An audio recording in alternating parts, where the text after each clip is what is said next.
thank you all for being here this morning. It's such a beautiful spring day. We woke up to snow, I think many of us. Now the sunshine and the blustery winds, but a sure sign that spring and our gardening season is almost upon us. My name is Alicia Luba, and I'm Vice President with the Trustees of Reservations, and I'm absolutely delighted to be here with you once again today to learn from one another and to start our new season of growing here in Boston in our community gardens. I want to start by thanking Northeastern University and John Tobin for, I think this is maybe the 15th year, donating this space for us all to convene. This is really incredible. We thank you very much. And yes. And I would like to thank the Mayor Walsh and his team, Sheila and Christine and Chris and many others who are here this year, but also every year. I think the mayor has been here every year of his administration, and his support is just incredible.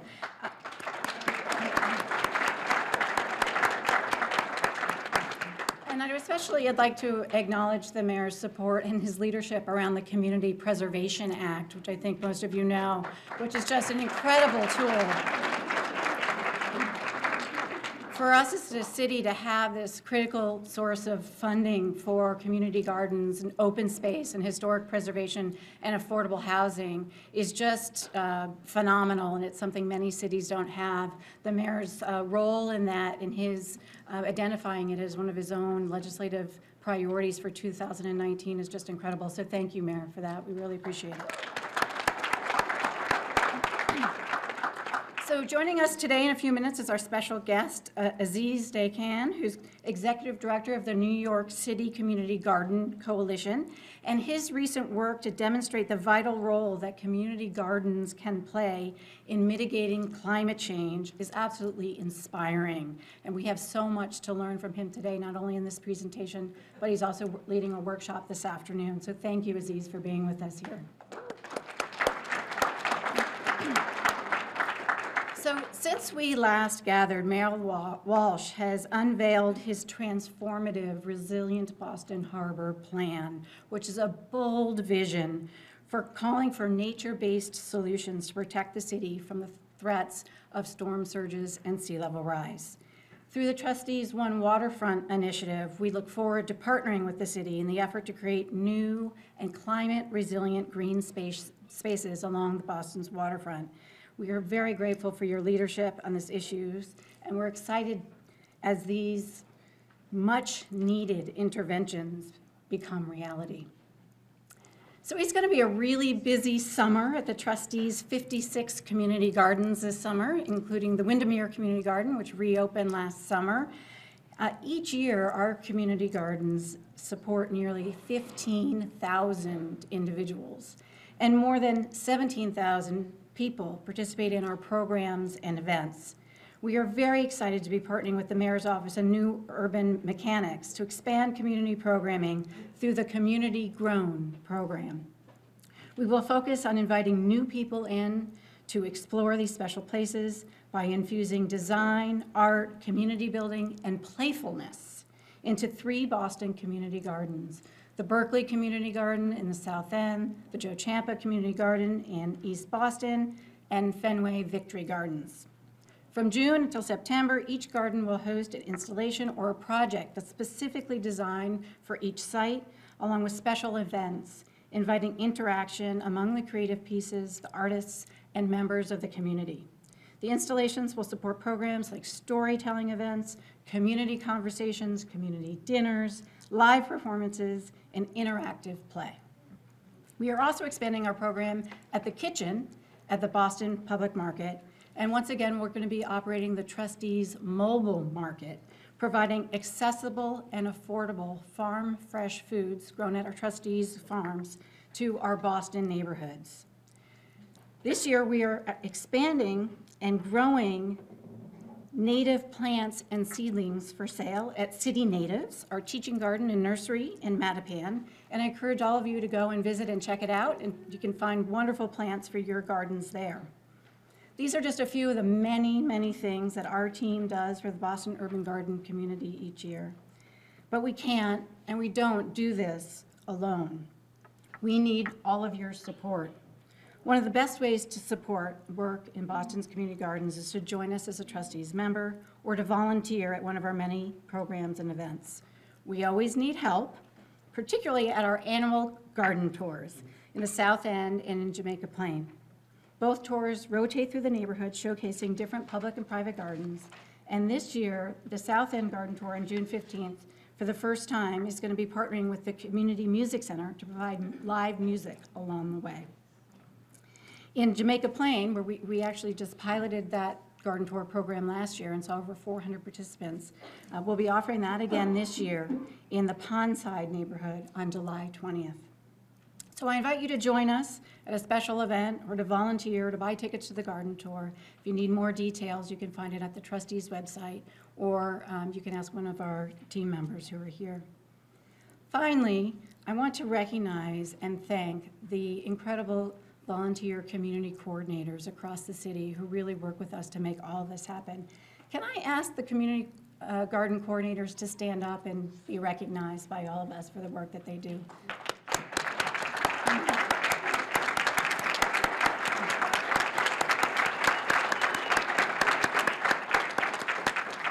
It's their leadership and their time that really helps make all of this work across the city.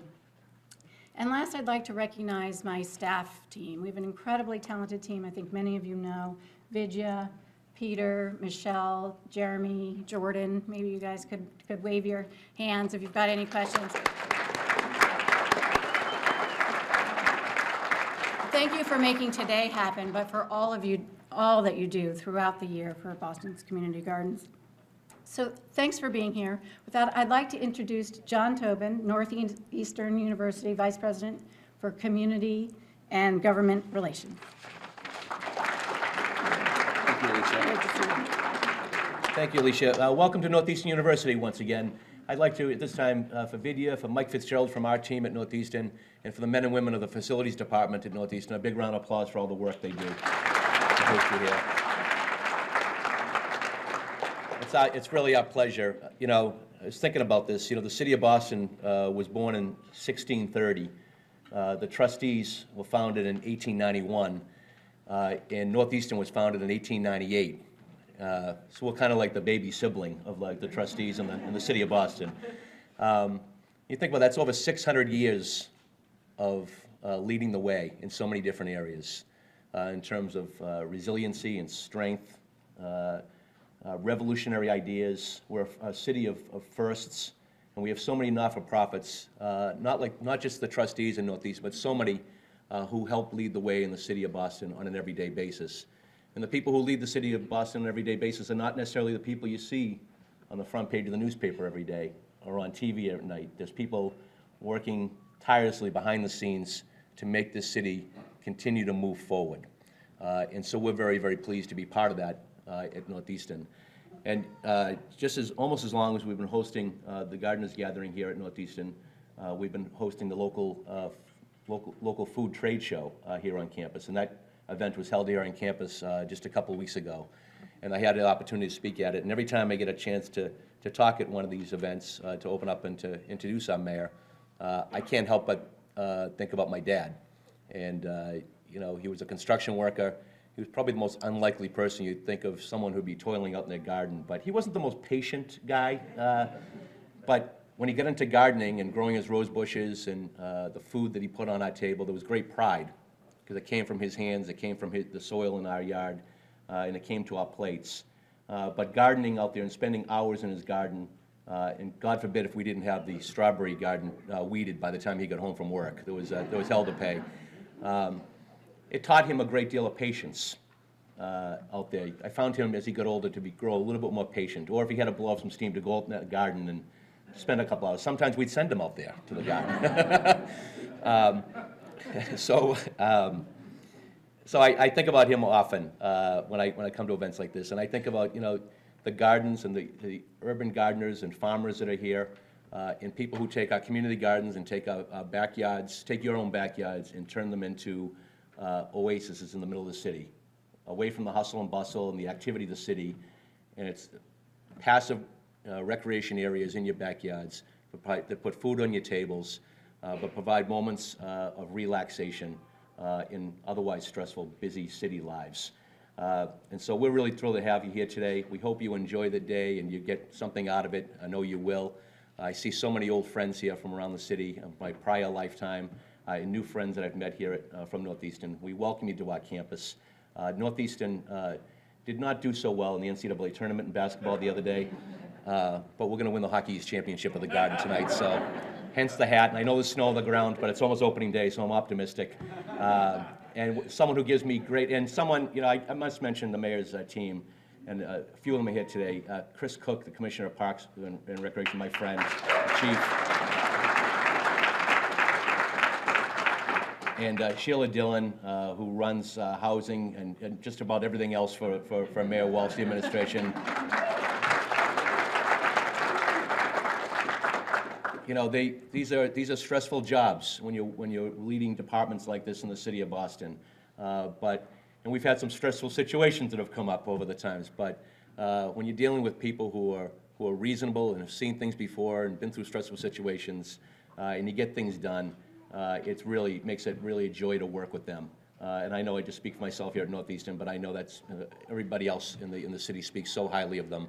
And they're led by a gentleman that I've known for a long time, and is someone who led in his community for so many different, so many years as a state representative, as a labor leader, as a social service advocate, and somebody who runs around the city 24/7, 365 days a year. And leads us so very well and so compassionately. And I'm so excited to see what the next few years brings us, because it's going to be more positivity and more growth. And that's what we're all about. Ladies and gentlemen, our great mayor, Mayor Marty Walsh.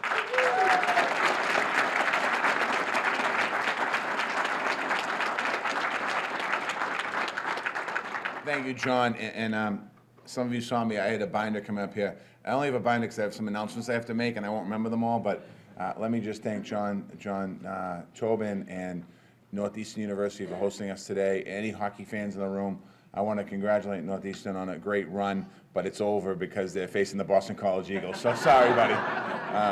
But yeah, nice try. To all of you being here today, thank you. John said something that I kind of was listening when the leaders are standing up. I was thinking about our city. There's a lot of different interests in our city, and there's a lot of different people in our city, and that's what makes our city so great. And I come to this event every year as mayor. I've come every year as mayor, and I think about the investments and the dedication that each and every one of you have put not just into your own personal garden or community garden, but what you've done in pushing the city of Boston. And I want to thank you for that.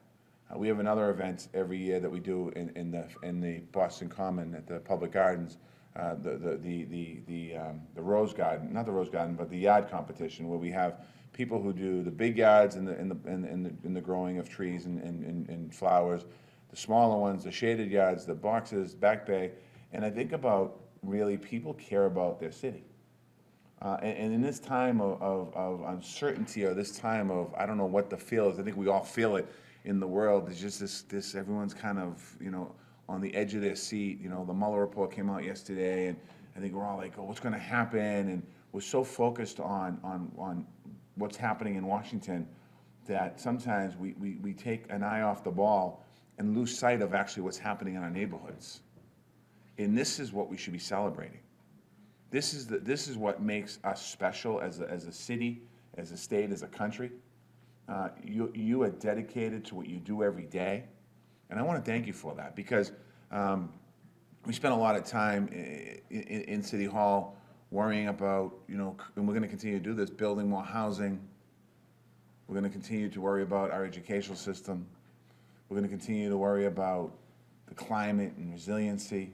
We're going to continue to worry about transportation. We're going to continue to worry about, are we building too much or not building enough? All of these different things we worry about every day, but you're a constant. We come here every year. It's not about ego, about attitude. You do push the city, and you should push the city, and push us in certain ways. And I just want to say thank you, quite honestly. And that's not what I expected to say this morning. But as I walked in the room, I saw the faces, some new faces, some very familiar faces. And I want to thank you. And it's great to see, as we recognize people today and as we think about opportunities, we're expanding. You're expanding in other neighborhoods, and you're inspiring other people to do that. John Tobin talked about his dad, his dad growing in the backyard.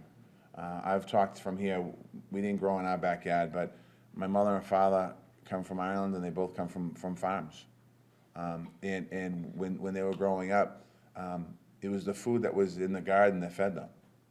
And if the food wasn't in the garden, if the potatoes didn't grow, or the carrots, or the cabbage, or the turnips, or the onions, that didn't happen, there wasn't a lot of food on the table. They didn't have the opportunity that we have here. So I want to thank you for what you do every day. To everyone at the trustees, thank you. Thank you for your commitment and dedication. Our team that was mentioned earlier, Sheila Dillon, she's the chief of housing in the city of Boston, but the work that she does here with a lot of you and her team is amazing. Chris Osgood, chief of streets in the back. Thank you, Chris, for the work that you do every day. John, Chris Cook got a promotion. He's now the chief of environment. I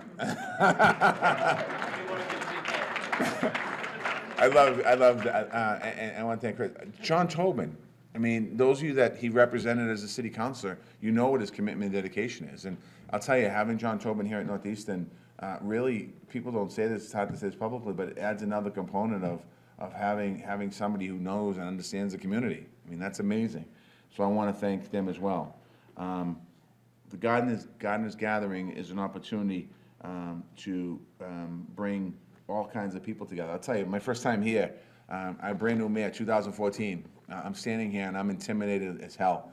And I'm like, oh man, what am I gonna say? And I wanted to make sure, I wanted to say something smart so people would say, wow, he knows what he's talking about. And at the time, I walk in, I forget who it was, somebody grabbed me at the front and said, well, you don't have enough urban gardens in Boston, we're gonna work on it. And all the way in, all I heard was problems. And I got up here and I was like, but this event to me means so much different. It's so much more today. It's so different than what it meant in 2014. So I want to thank you for that. The trustees, obviously, we have a strong partnership with the city of Boston, and thank you for that. We're going to continue to do that. Last year, our Office of Urban Mechanics launched a 3-year partnership with the trustees to expand and reach out to our community, as I mentioned earlier, bringing new community, new people into the conversation, new people into what we do here. We're loaded with immigrants, Boston, in case you don't know that. 28% of our city, 28% of our residents are immigrants. That's great. You know what? Most of those immigrants, the way they put food on the table is growing in their backyard at home and bringing them here and seeing the different communities involved in growing food. If you go through Bowdoin, Geneva area and you go up the side streets, you're going to see a ton of Cape Verdean families, and they have all kinds of produce growing in their front yard and backyard and side yard in every single space of dirt that they can possibly put in. So it's important that we continue with their mechanics to grow this initiative. This past summer, we awarded 3 community gardens for innovative design installations. These projects brought revitalization and fun to community and programming, and also it's a place of curiosity for little ones to walk by and see what's going on in there, and getting them the next generation of young people to get them into the whole idea of gardening, something that's really important. We all look forward to working and expanding this work as we celebrate the next round of award recipients this year. Boston is home to over 130 community gardens and several urban farms across our neighborhoods. I know some people will say, well, we should have double that, triple that, but think about that for me. We have 130 urban farms and gardens in our community, in our city of Boston. That's not what the outside looks at when they come to our city. They don't necessarily see that. But that's because, as John talked about, it's not the leaders on the front page of the paper. It's the leaders who are in the newspaper or the people who are behind the scenes. And that's what a lot of you in this room do, so thank you for that. We're helping access to healthy food for our residents and having urban gardening, as you know better than anybody. It's not just about gardening in your yard or your side yards. It's about talking about healthy food, getting healthy food into our neighborhoods, all of our neighborhoods. So our young kids, our young people are eating healthy food. We're doing that right now in the city of Boston. We're building new kitchens with opportunities for our young people to eat fresh food, fresh salads, In the past, we've tried that, and they necessarily didn't like it, the little ones. But now they have a chance to go in there, and if they don't want the lettuce, they can have the cucumber. If they don't want the cucumber, they can have the tomato. If they don't want the tomato, they can find something else. So we're trying to introduce them to a whole bunch of new foods as well. Again, a lot of this started with a lot of you in this room pioneering and pushing the city and other folks to do what they do. So I want to thank you for that. I talked about climate change a little bit here. Resiliency and adaptation to climate change is something that you are way ahead of the curve on. You are way ahead of the curve on it. And again, learning from what you've experienced, learning what you've done is something that I want to thank you for as well. And we're committed to helping our gardens and our farms thrive. Our support for gardening starts from a ground up, making sure that we have the best and healthiest soil and natural plants. Our Public Works recycling program provides compost to communities' gardens for no cost. Our compost is made from leaf and yard waste from residents and picked up throughout the year, and I don't think we've publicly announced yet, but we're going to be looking at that program and expanding that program here in the city of Boston. It's going to be in the budget, where we're going to have more pickups and more consistent basis so people understand what that is. Separate note. Just a separate note, recycling, we are going to do a little bit of educational in the budget this year. We're going to get some programs out to us, because we're recycling, 30% of our recycling ends up as trash because we're not properly recycling in Boston. So we're going to be getting that information. That's not in my notes, but that's something that we want to think about. So as we think about expanding, making sure that we recycle correctly when we do that. But to go back to the composting, you know better than I do, it's an alternative to store-bought fertilizer, so it's an opportunity for us to continue to do that. Compost is also a key part of our city to move towards zero waste, reduce emissions, and move us closer to sustainability goals, and we're working on that, and we've increased our goals and lowered numbers, and we're doing a lot of stuff because it's time now for us to stop the talking. We've talked about the environment for about 10 years in our city, and we've done some great things. I'm not taking anything away from the past, but now it's time for us to kind of push forward in a faster manner and really get some things done. So we're going to do that. The deadline for signing up for composting this year is May 15th. So if there's any, there are copies of the sign-up forms here today if you're interested. So just take advantage of that as we think about expanding that program. We also want to recognize our gardeners as climate leaders. Our Greenovate Award nominations will be open soon. We're going to be offering new trainings for our Greenovate Leader program. Something that if you're here and you don't know what it's about, grab one of us or grab somebody here from the city so we can inform you on that. We're going to release our Community Climate Action Toolkit in April. We also want you to stay tuned for more coming your way. We've also have funding opportunities for your gardens. The Office of Neighborhood Development, the Grassroots Open Space Program, has given millions of dollars to many acres of vacant land and community organizers. These funds will help develop community gardens, food forests, and urban farms. We have $250,000 available this year to do capital improvements to gardens or start new ones. If you want to start new ones, you can let people know. Talk to some of your neighbors that might be interested. Pull them along and say, listen, why don't you do this? We have, the deadline's April 1st to apply for these funds, so it's right around the corner, about a little over a week. So we want to make sure that you get, if you haven't applied for these funds, make sure you do apply for these funds. If you know somebody who wants to apply for these funds, make sure they get their application in. We encourage you to take advantage of this opportunity. If you have any questions, I want you to talk to Shawnee Fletcher, our new program, grassroots program manager, who's here today. She's excited, and we're excited to embark and continue to move forward. We also have new great resources through the Community Preservation Act. I know some Community Preservation Act awardees are here today, so congratulations. I don't think people understood how big the Community Preservation Act win was for the city of Boston, or for us. It really has been amazing for this round that we just did. I think it was about $36 million. The money went into housing, which we put a lot of money into. It all went to historical preservation, which is really needed in the city of Boston, and also open space. So it's so important. That is so important. I would just, a side note, just remind you, when you're talking to your state reps and senators, helping us fully fund that would help us. I think this year we got about a 17 cents match on the dollar. The intention of the program when it was created was a dollar for dollar match. As more cities and towns go into that program, the match gets a little less and less. So we just need to continue to think about how do we fund that so we get 2 for 1 out of that deal. That's the intention behind it. And we're also pushing some legislation to raise deeds fees C. Murphy, the Registrar of Deeds, is very involved and very interested in helping us raising some money on deeds so we can get more money, more match for you. Again, that's just more money for CPA, so thank you for that. More than $500,000 will be supporting gardens from across the street through the CPA. So that's a good amount of money that wouldn't have been there. If you didn't vote for it, it didn't happen, that money's not there. So again, thank you for that. We'll be also, this will also help us create more growing spaces, also I'll go into later.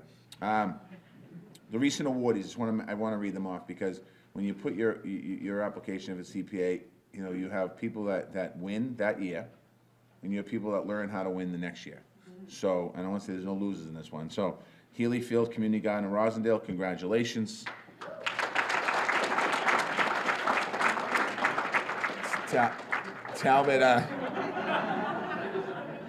Talbot Norfolk Triangle Children's Garden in Dorchester.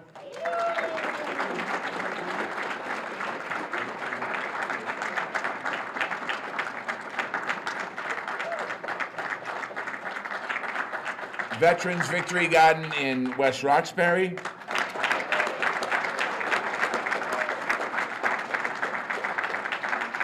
Astoria Quarter Acre Farm in Mattapan.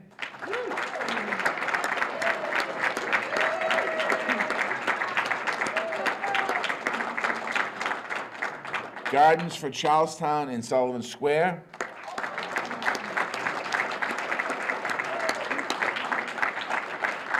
Farmers Collaborative with the Boston Food Bank Forest Coalition in Dorchester.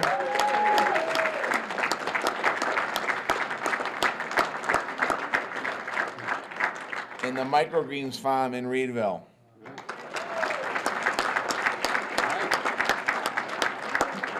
And I want to give a special shout out to William and Sebastian and Victor and Nija, who gave me some beautiful microgreens today, so thank you very much.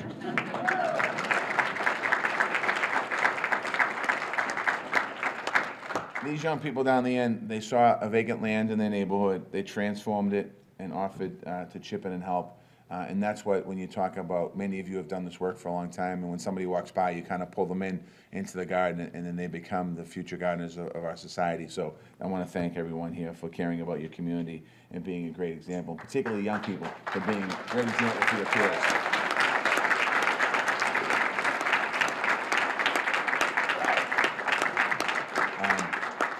As you can see, there's a lot to celebrate. We should celebrate. I want to thank everyone for coming here today. I want to thank the trustees, again, for who do incredible work. I want to thank Alicia, thank you very much, and Vita, thank you very much for your great work here. To Northeastern and John Tobin for hosting us every year. Thank you for what you do here as well.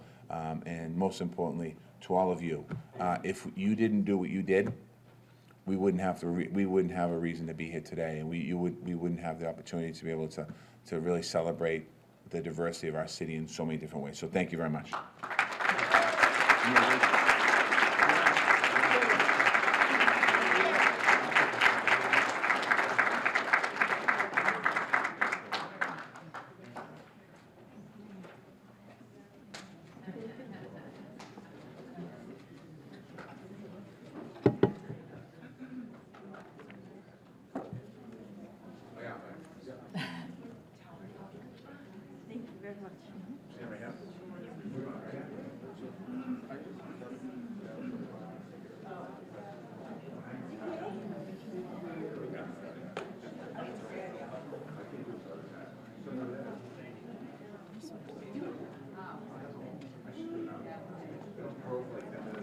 Okay. Thank you so much, Mayor Walsh, and thank you to all the CPA awardees for coming. We have some more people we'd love to honor, so it's the annual Community Garden Awards. Our first award is for Rookie Garden of the Year, and that award goes to Windermere Community Garden in Upham's Corner. And you can come on up.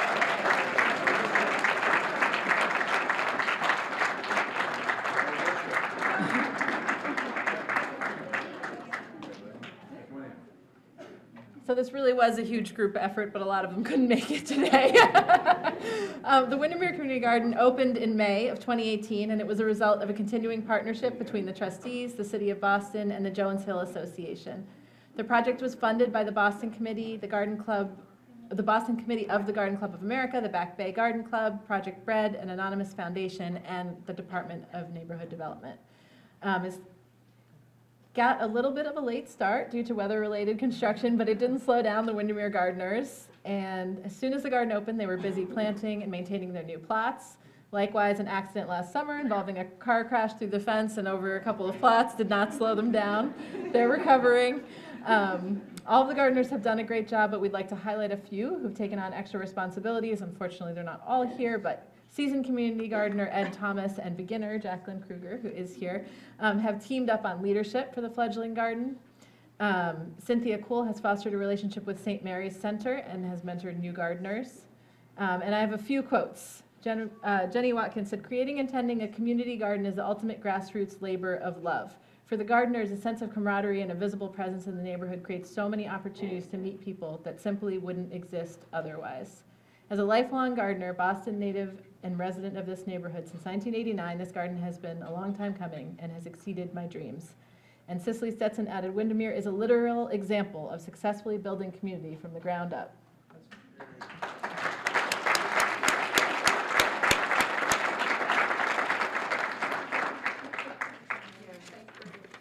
Thank you. Now we would like to call up our most valuable gardener of 2018, Althea Wagman-Bolster, the coordinator of the West Springfield Community Garden in the South End.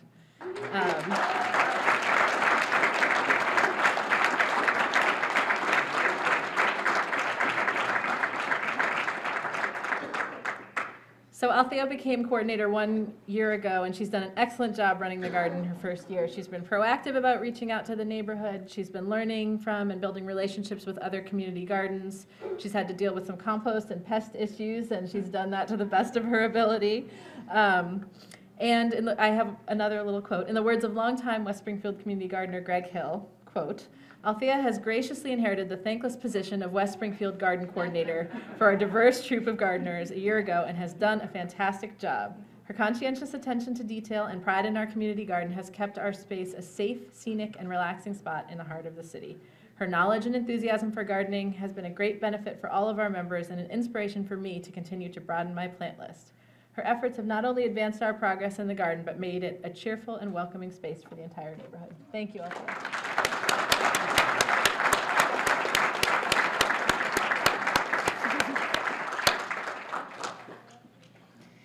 Now this year, we couldn't decide, so we have two Hall of Fame. We have a Hall of Fame garden and a Hall of Fame gardener. So I'd like to call up Willie Brown III first.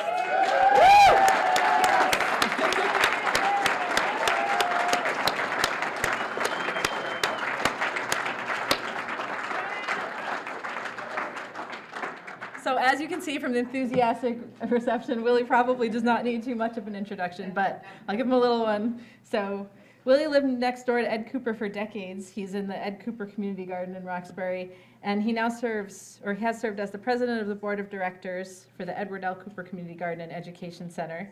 He grew up in rural Florida in the 40s, and as a teen, he spent summers working as a migrant farmer, a migrant laborer, and really got an appreciation from that for where food comes from and for the hard work that goes into growing it. He still loves being in the garden even after that, and after moving up to Roxbury, getting to know Ed Cooper, who is the co-founder of this garden in Roxbury, for those of you that don't know. He was inspired to get involved with the garden and the community center, and he's been involved ever since. But in addition to that, into his years of service, he's also served on several boards, including that of the Urban Farming Institute. He served on the Boston Gardeners Council. He served on the American Friends Committee Board. I hope I got that one right, Willie. American Friends Service Committee, thank you. I got the wrong notes here. And we would really like to honor Willie for his 4 decades of support and leadership in Boston's community gardening movement.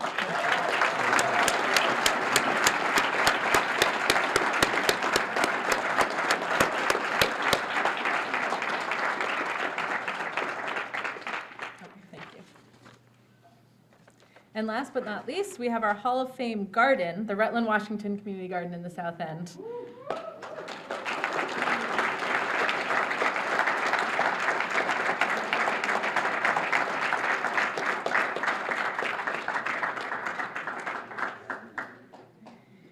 So in their own words, a little history of the Rutland Washington Garden. What has become the Rutland Washington Community Garden began as a Woodstock-era guerrilla project to reclaim abandoned and unused lots. Through a fortuitous blend of receptive old-timers, enthusiastic new residents, and city policies, fertile conditions were created for the growth of a community garden. But no grassroots movement can survive on idealism alone. Survival required pragmatic leaders to navigate city bureaucracy, raise funds, and build public support with persistence and passion. Those founders included John Perry of Haven Street, Eleanor Meade Strong, and Betsy Johnson. They were able to convince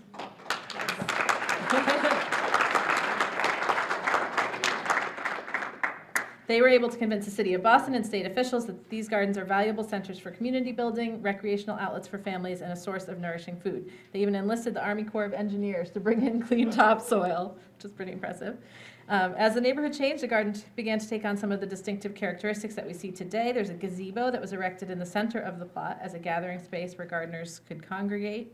Over time, as property values soared and pressure mounted for redevelopment, the garden had become a bright spot in the city landscape, with the gazebo as a landmark that delighted passing riders on the old Washington Street elevated Orange Line. So letters from these neighbors were among the outpouring of support that helped convince the Boston Redevelopment Authority and the city that the garden was valuable for many reasons beyond the cold economics of real estate development. In recent decades, the garden has found security as part of the South End Lower Roxbury Open Space Land Trust and the Boston Natural Areas Network, and now with the trustees. Protection and prosperity have brought new energy for preserving and nurturing the best qualities of the place in perpetuity. Public and private grants and sustained volunteer effort have led to improvements like replacing railroad ties with granite curbs, renovating the gazebo, and installing raised beds. These all add to the charm and beauty of the space. And while you can no longer see it from the window of a passing Orange Line train, whether you walk, cycle, or drive by, the trusty old gazebo sits proudly behind the gorgeous border gardens that are maintained by this volunteer group for the benefit of all. Thank you.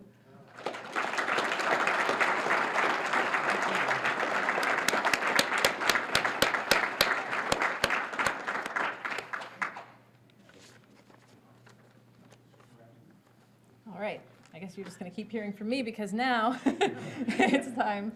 Well, I just want to say thank you so much to Mayor Walsh and everybody from the city for coming and supporting us again this year. We really appreciate it. And now it is time to introduce our special guest all the way from New York City. So we're very pleased to have Aziz Dehkan join us today. I'm going to read a tiny intro and then I'll let you take over. Aziz was born and raised in New York City. He earned a degree in biological sciences from Rutgers University, built a passive solar greenhouse, and in 1978 started one of the first organic farms in New Jersey. An enthusiastic cook, he loves American roots music, the Grateful Dead, theater, and I'm not sure whether I should say this in this room, also the Yankees. But, but we won't hold it against him. He's in New York, right? He has worked for many social and environmental organizations, including Mother Jones, the Coalition for the Homeless, the Fortune Society, Peace Action Network of New York. He is currently the executive director of the New York City Community Garden Coalition. As a community organizer, he was on the steering committee of several People's Climate Movement rallies, and he is a tireless member of Resist, always searching for progressive solutions that support justice, equality, and diversity. Today, we are really excited and honored to learn about the work that Aziz has been doing in New York's community gardens around climate resiliency, and social and racial justice. And he's also going to give us some context to the history of New York's community gardening movement, which is quite different from our own here. So, on behalf of Boston's gardening community, thank you. Thanks for coming.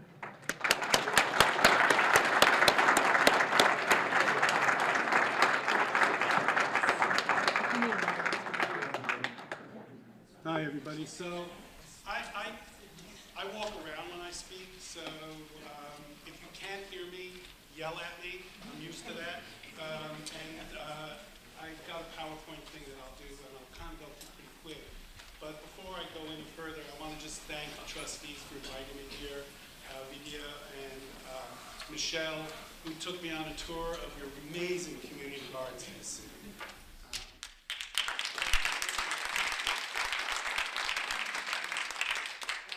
Apologize for being a Yankee fan. I know that hurts you a lot.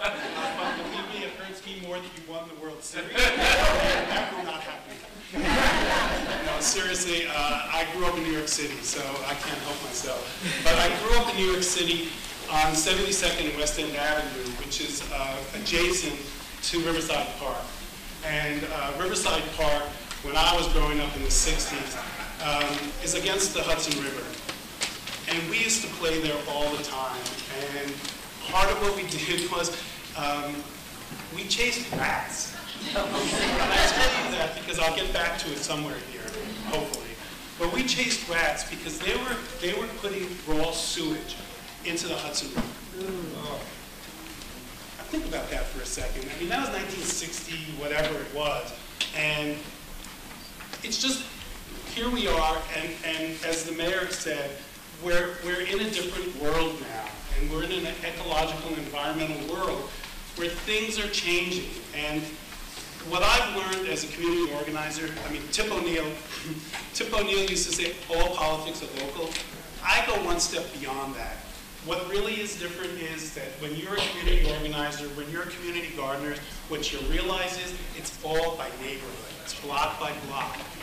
And in New York, why it's called defending community gardens is we have 600 community gardens in New York City. About 500 of them or so, maybe a little less, are owned by the City Parks Department.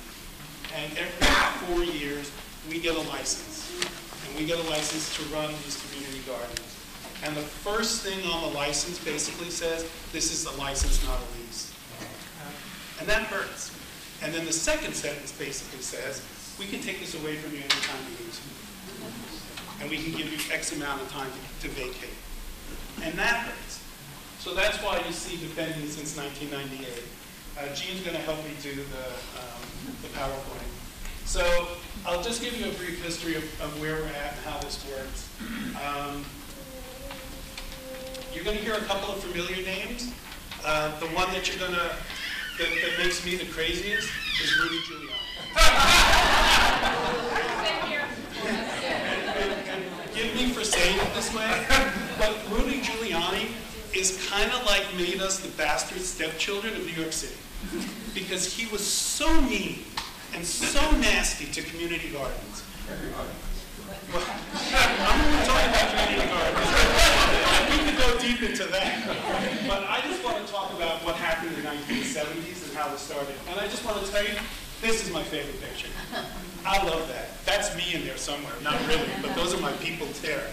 I mean, what we did in New York City was to seed bomb open spaces.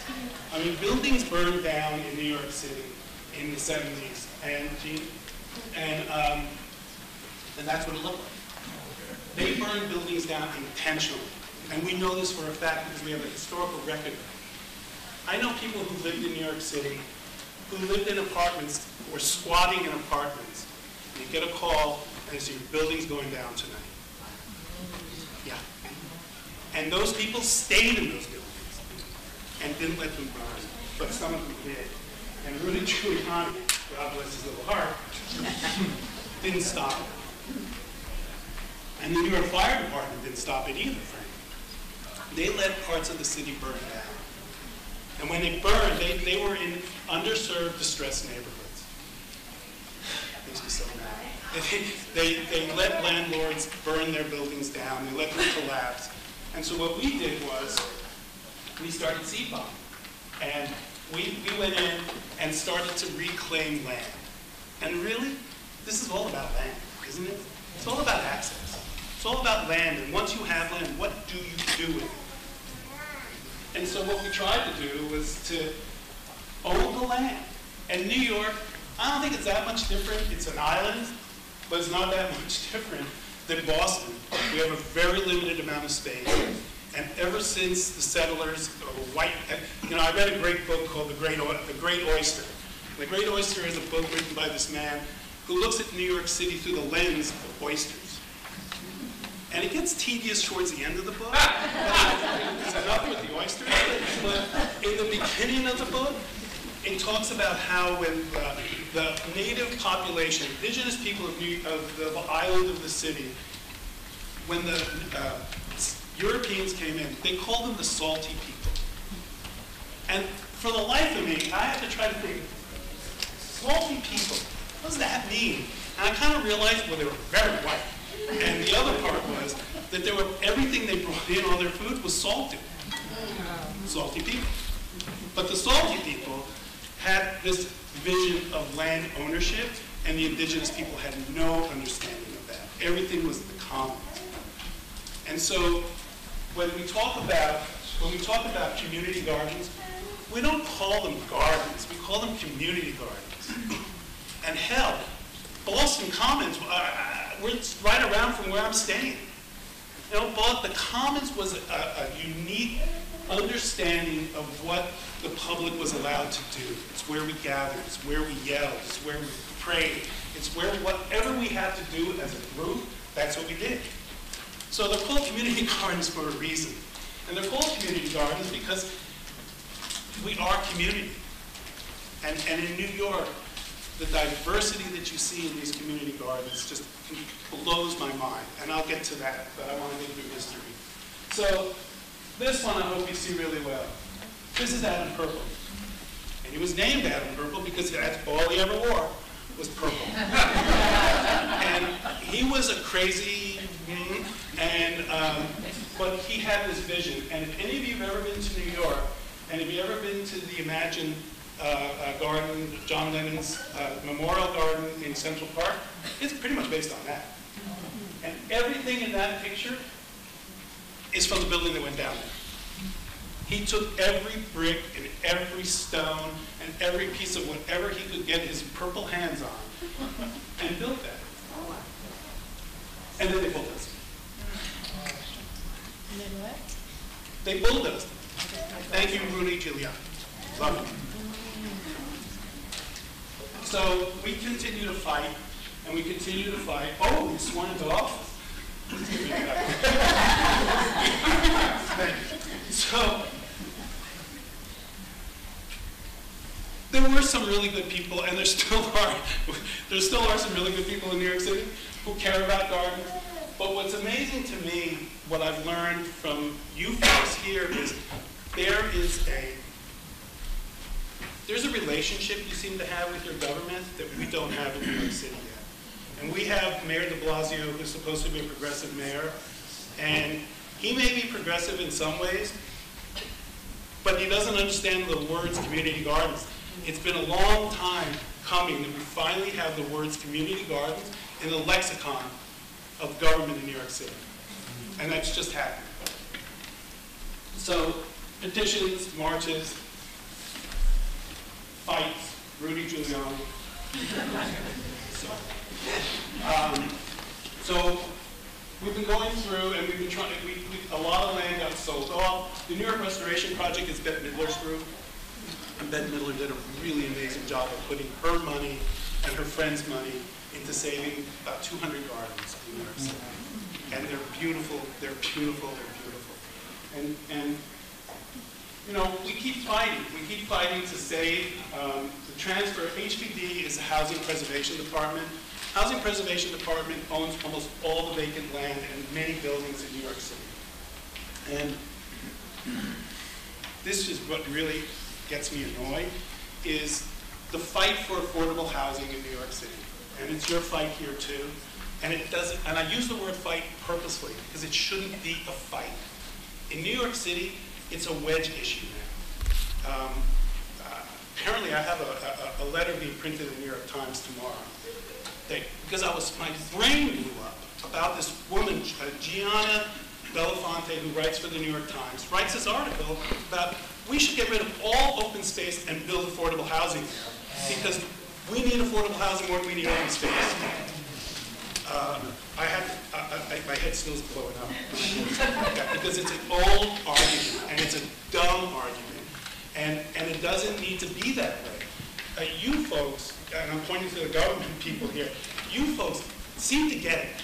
And there has to be some coordination between affordable housing and community gardens and open space. I always tell everybody in New York City, community garden, they always act like, oh, the community gardens don't want it because you love community gardens, blah, blah, blah, blah, blah. The crazy part is, and it's not crazy, is that almost every member of the community garden is eligible for affordable housing. That's the way it works, you know? So HPD, Housing Preservation Fund, owns a lot of land in New York City. And like they love to do in New York, pray you don't do it here, don't do it here, don't listen to this part. But it seems like they love to do things late at night, late in December, just as the city council is about to close out. So a few years ago, we had 35 gardens that came close to extinction. And we fought like crazy. And I actually happened to have been out of town. And I guess it's safe enough to say, because I'm in Boston, don't tell this. I got an inside piece, so you better come back to New York by December 28th, because there's going to be a hearing, and you need to be there. And we've been fighting hard to save 34 community gardens. We lost 10. Actually 11, because there's one that's similar. We lost 10. And we lost 10 at December 28th in the mayor's office. And one of the mayor's deputies said, well, we wanted to make this as transparent as possible. So, listen, my family comes from Iran. English is my first language. I looked at this dude and said, maybe I'm mistaken, maybe my English ain't great, but there's no transparency here. This is not what you call transparent. When you call me in, and you call in, the only reason, I didn't tell him this, but the only reason I was there was because somebody inside City Hall told me to be there. Otherwise, everybody else, all the gardeners who were affected, got called that night. Come in at 10 o'clock, we're going to have a decision. It's annoying. So HPD owns a lot of stuff, and through the years, we've been fighting and fighting and fighting and fighting. But when HPD comes and tells us that, you know, we have to take this, we have to take a garden because we don't have enough land. So you go to HPD and you say, how much land do you actually have? How many buildings do you have? Give us an inventory. You gotta have an inventory. And they don't give it to you. Because they say, well, we don't know everything. Yeah, listen, I don't know everything, but they ought to. And so that's the fight that we're up against constantly, is we don't know enough, but we know enough to take your community garden away and build on it. So through the years, the best thing here is the lawsuit with Elliot Spitzer. And Elliot Spitzer actually really helped us a lot. And you know, we got a injunction, we got a court case, and we saved a number of gardens in New York City. It's actually crazy, and I love this quote where, you know, there is a housing shortage. Well, you read it. I don't need to read it. but it was a community gardens agreement that actually saved hundreds of community gardens in New York City, and that's where we're currently now. And you know, we continue to protect, but we don't create. And you folks are creating community gardens, and I singularly applaud you for that, because it's a hard, hard job. It's a hard job in this city, in any city, because it's land. And again, I'll go back to this, access to land. And how do you do that? And what do you do? So we keep fighting. You know, Mayor Bloomberg, he was good. He helped a little, but still, again, it's annoying that there's not the lexicon, there's not the words community gardens and so many things. And Bloomberg was pretty good about some of this, but you know, he just let things go. And so, you know, as we keep going through, we ended up, what we realized too is we need partners. And if you don't have partners, whether it's government, whether it's other community gardens, trustees, whoever it is, you need partners in this. And we're beginning to partner with affordable housing people now. We partner with the People's Climate March. We partner with tenants associations, because that's what's really important.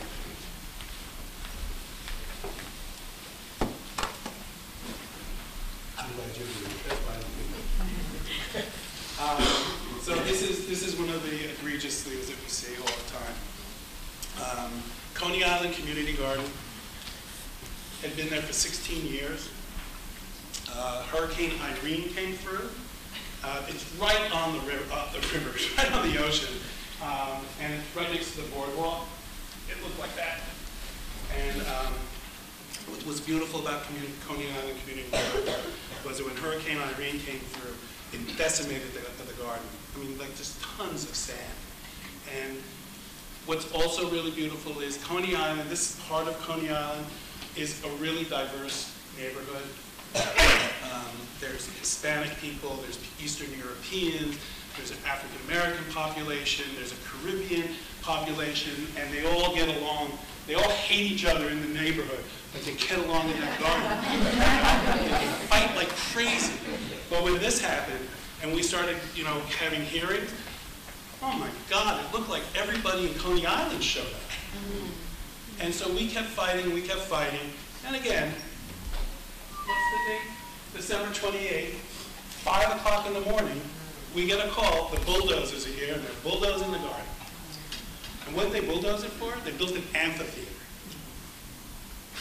They built an amphitheater where a half a mile away, there's a minor league baseball stadium that's only used during baseball season. Why couldn't they do that? So they took that away. Oh, let me just say one other thing. Before they did that, Hurricane Sandy came and threw sand in there again. And that was really ugly.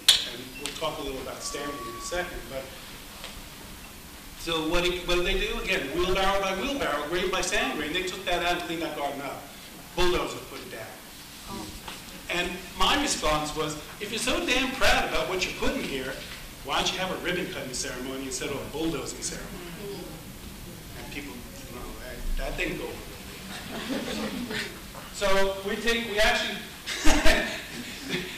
what's pretty amazing is that we took this to court, and here's what I've learned about the court system. It's not made for us. It is not made for us. Because we had 3 judges recusing themselves consistently throughout this process. And the final judge, actually, before the final judge rendered a decision, if I don't start crying during this part, I will not cry for the rest of it. They started building during the court case. Yeah. So we said, we want a temporary restraining order. Stop this madness. And they said, sure, we'll give you a temporary restraining order, $1 million. Put down $1 million bond. And I was like, well, I have like $20 here, and I don't have $1 million. And so what did they do? They kept going. And this has happened just recently in another garden, Mandela Garden in Harlem, in West Harlem.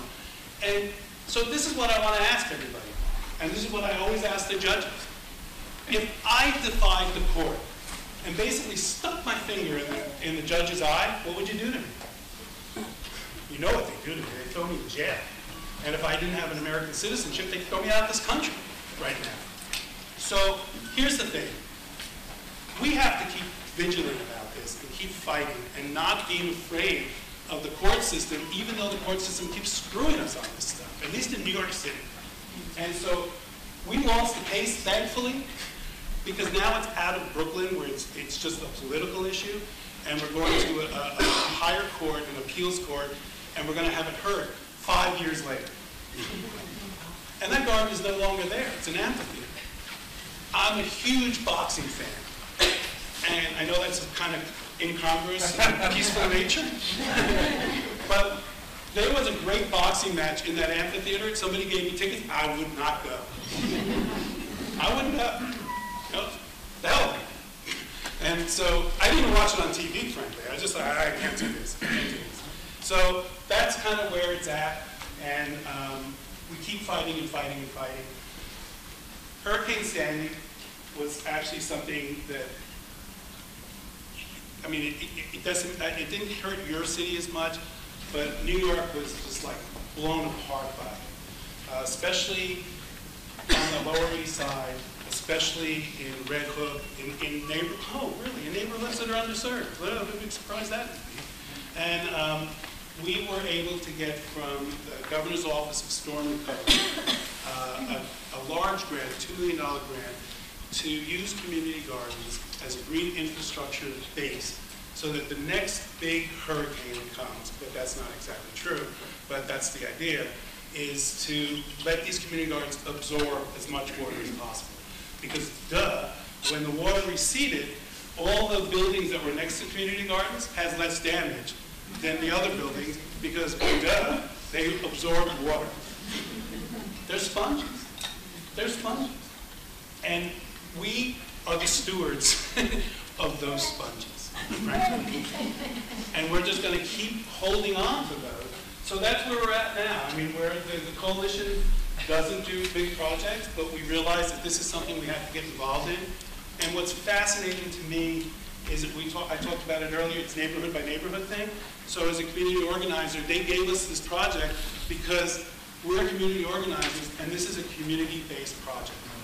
There are 47 community gardens in this project on the Lower East Side by itself, and I invite all of you, if you're ever in New York, look me up, I'll take you around. But there are 47 there are clusters throughout the city in the different boroughs of community gardens. And that's predicated on the fact that they let those buildings burn in those neighborhoods. So that's why you see these clusters more than anything. And this project is all about community organizing and community engagement. So anything we do in the gardens, like if we take out there's asphalt in like 5 of these gardens. If we take that asphalt out and we put some permeable pavers in, the gardeners of those gardens have to approve that, and they have to agree to it. We set up a governance committee, we set up things where we don't want to be telling you that that's what you have to do in your garden. You tell us what you want. And so we did a feasibility study on this. I don't know if that's in here, but so we did a feasibility study on the 47 community gardens. And much to my amazement, we actually won an award for it. And it talks about what these gardens can do and the importance of the value of green infrastructure. So that's a big piece for us, and we believe, the reason why we took this project too is because we believe that look, community gardens, all of you in this room know what community gardens do for everybody, what they do for neighborhoods. But sadly, some of the, I'm sorry, I didn't mean to look at you that way. Politicians don't always know that. And so our metrics are always based on, what it does for the neighborhood, how it reacts to the neighborhood, and how it enhances the neighborhood. Vicki Bean was the head of HPD, and Vicki Bean came out of the Furman Center of NYU. And Vicki Bean's a really smart woman. She wrote her dissertation about land use and community gardens. And in her dissertation, she wrote that properties within 1,000 feet of community gardens see their property values go up. That's genius. I mean, that's a lot of money, revenue coming into a city, right? So when we would have meetings, especially that meeting that that I came in from out of town, I started asking Vicki, I said, hey Vicki, I have a little degree in horticulture. Is the opposite true? If you take community gardens away, do property values go down? Because the fact of the matter is, you want to build in those neighborhoods because the community gardens made those neighborhoods better. So I would ask her, is the opposite true? She would just glare at me. She would just glare at me, wouldn't answer. And so I, being the jerk that I can be, or actually, let me just say it this way, being the community activist that I like to be, and the loudmouth that I can be, every time I saw her in a meeting, I asked her to stay in bed. And I'm proud to tell you, I got banned from meetings. It's a badge of honor that I have somewhere on my body. And the fact is that, what is that answer, right? You came into our community and you built your sliver glass apartments, and you call 2 of them affordable housing, and then you leave. I mean, what is that? So I want to talk just a little. How much time do I have? Okay. So now I want to talk about the wedge between affordable housing and open space, because that wedge hurts, and it hurts big time. And I can give you 15 examples of what it does to people in those neighborhoods. But I'll give you one small one to start. And so we have this garden called Elizabeth Street Garden in Soho. Soho happens to be like the richest zip code in New York City. It's predominantly a white neighborhood of very rich people. And so, you know, that's not to hold anything against anybody, but the point of that is, and I tell you that is just so you understand what that neighborhood looks like. It's the last green open space in that neighborhood. There's a great playground, but it's all asphalt. And they come in and they throw this RFP for affordable housing, which, by the way, that was the meeting I got banned in. I love band. I just love being band. I love it. So in that meeting, they start talking about what we're going to do and the garden, and it's an amazing piece of property too. The man who has been leasing it sells antique statues. And so when you go by there on a supermoon night, and it will blow your mind. I mean, it looks like you've just walked into Greece. I'll take questions. No, you're talking about, I didn't hear, you were talking about the Elizabeth Street Garden? Yeah, the Elizabeth Street Garden. So Elizabeth Street Garden is adjacent to a man who owns this building, and he's been leasing this space. And for years, he, just like I said, he had his antiquities there, and he would buy and sell the things before and backwards, and it was gorgeous. And I swear, go there on a full moon night. It will blow your mind. It's just unbelievable. So his issue was that he didn't really have that as a public open space, and when he realized that his lease was about to go out about 5 years ago, he opened it up and got the neighborhood to get behind it.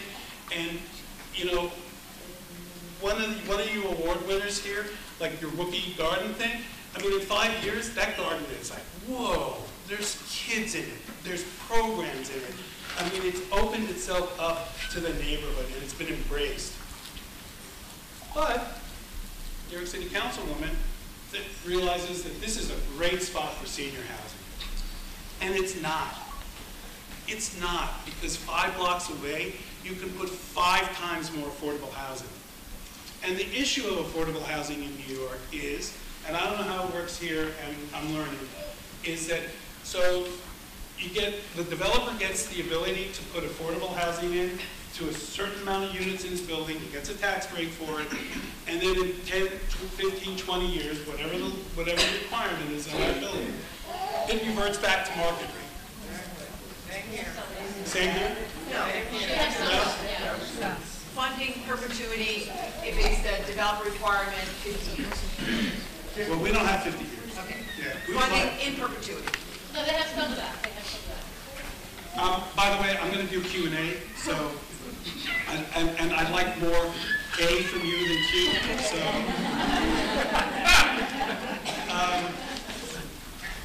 So they push this thing through, and I'm reluctant to say it, and I said this to Michelle. I'm reluctant to say this publicly, but I can't help myself right now. And it's actually not a bad plan, what they're trying to do. They actually are trying to save some land, but it's a public-private partnership of open space. And we call those POPs in New York, and they don't really work that way. They just don't, because you're going to build a big building, you're going to get shade. It's not going to be the moonlit thing that you saw last night, and it's just not the same. But 5 blocks away, 5 times more affordable housing. And this is happening everywhere in New York City. And I grew up in New York City. Like I told you, I watched rats in Riverside Park, and that skyline is iconic to me. The old skyline in New York City is just unbelievably beautiful. But now we see these pencil glass buildings going up, and you don't even know what neighborhood you're looking at when you're coming into the city there. And it's kind of disgraceful in some ways to let that happen, and those buildings cause a housing shortage in New York City. Because most people don't live in those buildings. They're oligarchs from Russia, they're people from Asia, they're probably Persians, you know? I mean, I'm not discriminating against anybody. They're all trying to do something with their tax breaks and with their wealth and with their money. And good for them, because I'm not actually against capitalism. I'm for capitalism as long as it's for us. As long as it's for us. As long as we can make this economy work for ourselves, I'm all for capitalism. That's another topic. So that's where we're at with affordable housing, is that, oh, you don't have enough land, and you don't have enough work here, and you blah, blah, blah, and we're going to build on you. So my argument is, and has been for a long time, is that you're all crazy. And that this is wrong. You're looking at it from a different point of view. That if our mayor ran on a resiliency and sustainability and one city, and that ain't happening.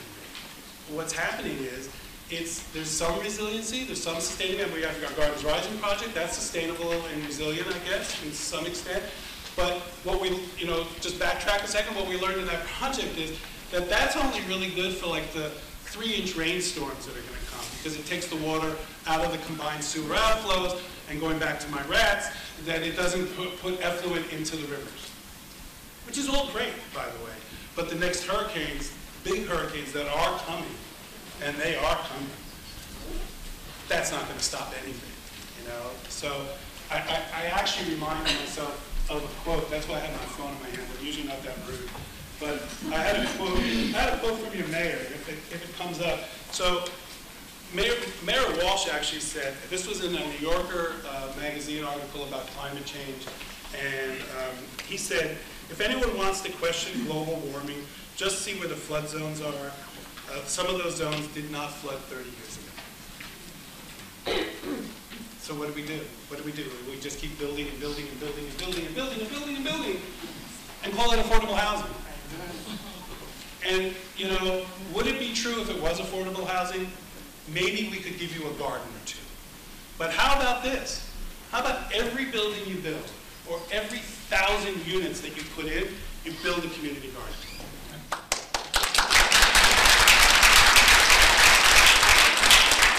And really, that's easy. That's like the kindest thing we can ask of you. We should ask you for way more. I mean, again, I'm Persian, and my mother would yell at me from the grave if she heard me say to do that low a deal. Aziz, go higher, baby, go higher. You're my son, go higher. So, and sorry, Mom. So, I'll do better, I promise. So, this is the issue that we face, is just how do we live in a city that gets gentrified, that takes our land away, and doesn't give us anything back? How do we do that? And I'm learning from you folks in Boston that you're cooperating with each other, and I think that's really, really good. And maybe we have to do more cooperation. I don't know, we fight against gentrification. We want our cities to be better. We want our neighborhoods to be better.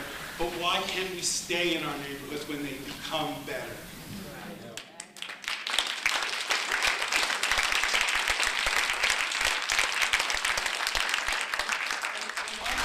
Community gardens that serve the people in those communities and give us food. Can you turn around a second? I want to show your back.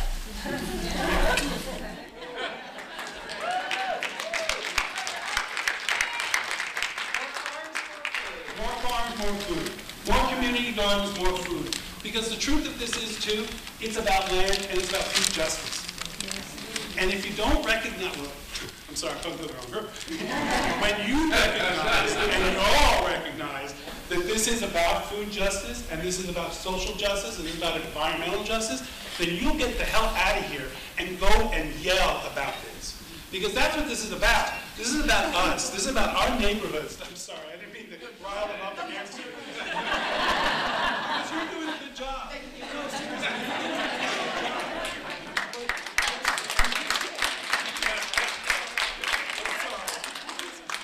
Nature. I'm sorry, you asked me to come from New York. Next time you get somebody from some other little town, Dubuque or somewhere, and I'm just kidding, I don't mean to. The point is this, that it's all about neighborhoods, it's about your fellow people, it's about justice. And if there is no justice, there's no peace. I mean, that's an old saying. I've been saying that since I was 16 years old, marching against the Vietnam War. And it's tiring. enough. So it's really good to see youth and young people, and just like, we often complain in New York City that we're all graying out. I'm a perfect example of being grayed out.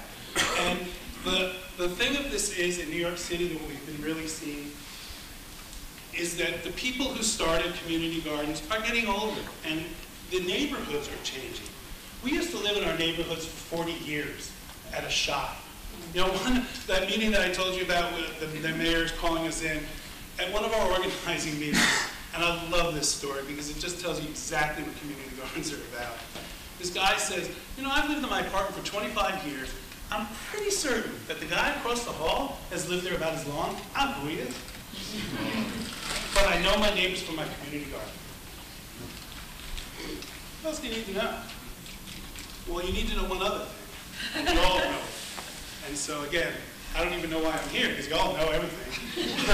The point is, in community gardens, all ethnicities, all genders, all people, they get along with planting. And again, I'll refer it back.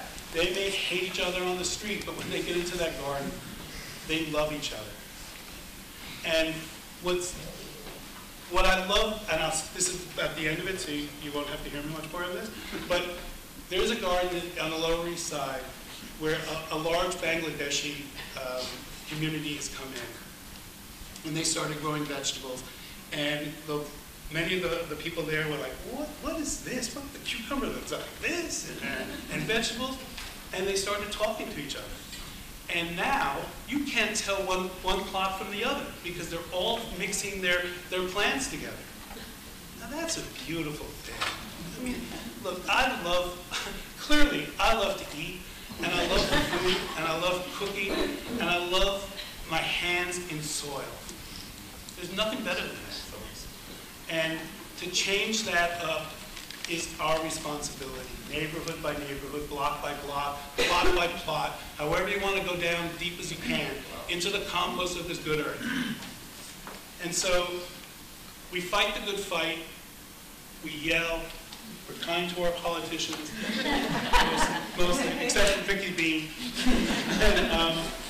And that's what I want to just tell you is that never give this up. Always remember this is about access to land. And what we like to say in New York is, this is our land. Don't let government tell you otherwise. We own this land. We pay taxes on it. We're stewards of it when we're in community gardens. It's our land. We don't get, I don't think you do, we don't get paid for being in community gardens. We steward them, we take care of them, we nurture them, we build them, we bring compost into them, we make them better, we make our neighborhoods better, we make everybody's lives better. Not one community garden has ever made somebody's life worse. I pretty much guarantee it.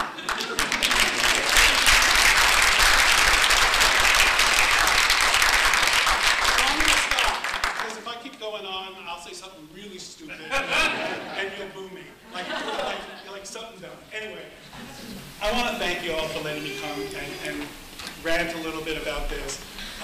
It means a lot to me to be here. I'm really honored. I thank everybody, your kindness to me here. You know, 600 community gardens in New York. Catch up to us, folks.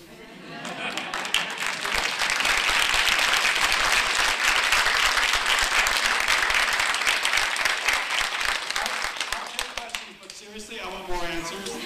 I have a funny suggestion for you, other than a Red Sox intervention. You should, since you've been banned at these meetings, you should get 10, 15 people dress up like you and go to the meetings and see what happens. We'll take it, thank you. The question was, who provides water for the community gardens? So many of them are fire hydrants. Some of them have direct access to the water, New York City water, but many of them, and our green infrastructure project is taking water from rooftops and putting them into barrels and using water. And that's a big deal. Yeah, that's a really big deal.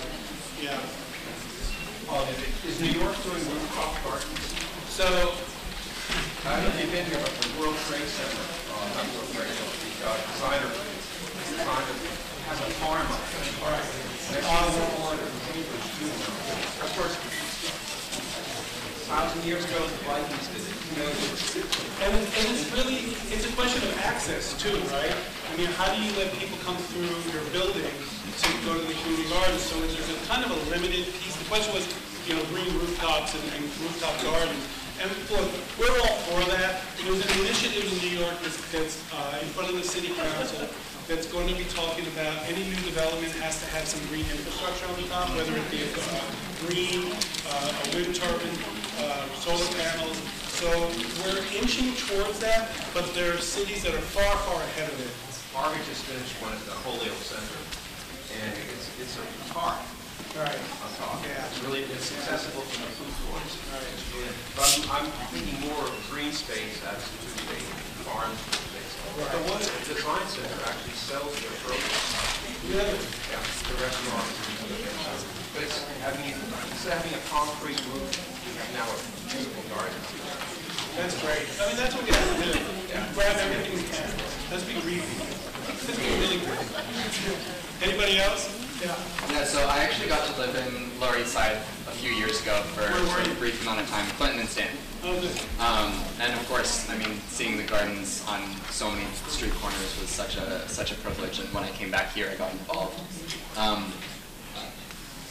I was thoroughly impressed by, especially in the Lower East Side, how so many have been protected and maintained, as opposed to, I mean, Elizabeth Street is one of my favorite spots in the entire city, but the difference is pretty noteworthy. How are there specific pressure points that have been successful in maintaining those properties and protecting them, defending them? Is it with local electeds, or is it with business developers who see the financial value? Is it community organizers who sit there and refuse to leave? Because I saw many of them there 24 hours a day. Yeah. All of the above. Okay. Yeah, and it's site-specific almost. I mean, you have some council people who really pay attention to you, and then you have other people who just like pay you lip service and move on, and you know, get their dollars from the developer. So, and there's another part that you didn't mention, and it's geographical. So like where you were in the East Village, the properties are kind of odd-shaped, and even if you're going to build these crazy glass buildings, it's pretty hard to build on those. So by its inherent geographical situation, they're safe, because nobody really wants them. The problem mostly comes in those gardens that are on corners of streets, because there's a lot more access, and they're typically larger. You know, like Adam Purple, that one about Adam Purple, that was 3 buildings on that property that burned down. So it's really a question of size than anything else. Thank you. One more question, if there's one, and we'll move on. Yes, Chris. I just want to say, on behalf of some of the City of Boston people here, thank you so much for reminding us how important this work is. You know,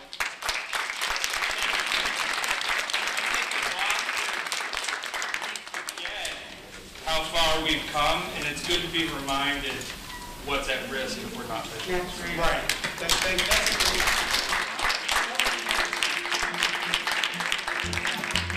Thank you so much, everybody. Thank you, Aziz, for joining us.